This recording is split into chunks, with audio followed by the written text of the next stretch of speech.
Assalamualaikum, Sampurasun, Wilujeng Enjing, wargi Jabar. Semoga sehat selalu seluruh warganet dimanapun berada. Terima kasih ya.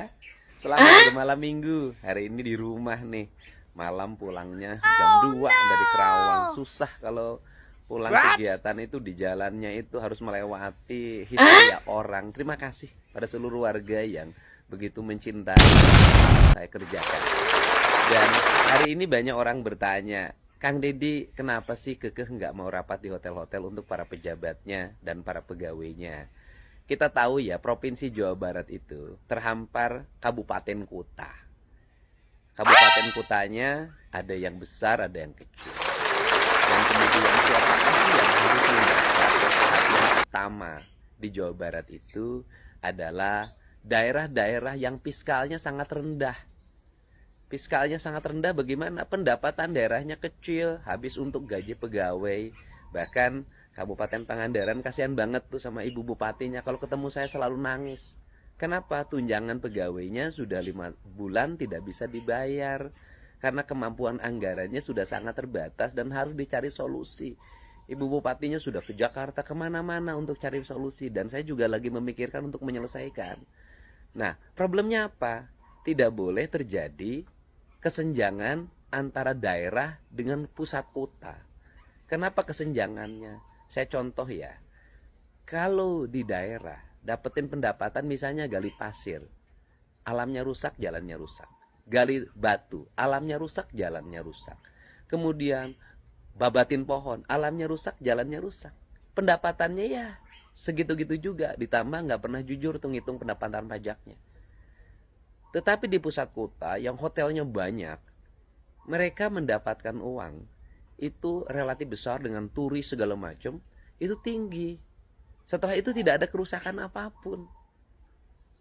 Beda dengan orang desa. Nah, pertanyaannya adalah apakah kabupaten-kabupaten yang fiskalnya rendah, yang sekolahnya masih pada jelek, irigasinya jelek, jalan-jalannya jelek, puskesmasnya jelek, kemudian BPJS-nya belum terbayar, kemudian sanitasi lingkungannya masih buruk, kemudian apalagi tingkat pendapatan per kapitanya masih rendah, kemiskinannya tinggi, rakyatnya terlibat pinjol, kemudian bank emok, dan berbagai ragam lagi.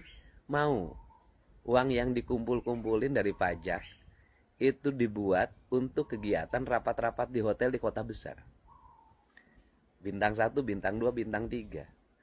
Karena rata-rata pejabat nggak mau rapat di hotel melati. Nah, ini kan tidak boleh terjadi. Karena itu tidak boleh terjadi, pemerintah ini ya sudah namanya rapat bisa di kantor saja. Uang-uang yang biasa dibelanjakan di hotel-hotel berbintang itu dan di pusat kota itu kita gunakan untuk bangun sekolah, bangun jalan, bangun irigasi, bangun puskesmas, bangun saat kita di toilet hotel bintang 5, toiletnya keren banget. Rakyat kita banyak yang nggak punya toilet. Nah, ini cara saya untuk mengefisienkan anggaran minimal bisa menyelesaikan problem-problem kecil di masyarakat. Jawa Barat 360 miliar BPJS-nya belum kebayar. Masa kita mau buangin duit? Ya, untuk itu saya mohon maaf menjadi gubernur yang kekeh pada sikap-sikap saya demi kebaikan masyarakat. Dan saya pun mengajak para bupati, wali kota di seluruh Jawa Barat yang belum kaya-kaya amat, ia ngeluh-ngeluh ke saya karena dana fiskal daerahnya rendah. Yuk kita efisien. Jangan dulu berpesta kita di atas derita. Karena apa? Saya ini pengalaman lah, tahu kalau rapat-rapat di hotel itu, ya kan? Apa sih yang terjadi oleh kita? Penyelenggara rapatnya itu seringkali SPJ-nya, pertanggungjawabannya tidak sesuai dengan realisasinya yang digunakan. Kamar 5, ya kan? Yang dipakai 3, tahulah gitu. Makan 10, ya kan? Yang dipakai 7, kan itu yang terjadi. Nah, untuk itu mari kita bersama-sama mengefisienkan anggaran negara ini, khususnya para bupati wali kota di seluruh Jawa Barat, khususnya Pemprov Jabar, untuk kepentingan rakyat Jawa Barat dan untuk kemajuan daerahnya masing-masing. Jangan buang uang di satu daerah ke tempat lain, buanglah uang di tempat daerah itu berada. karena rakyat kita berkeringat bayar pajak ingin daerahnya maju.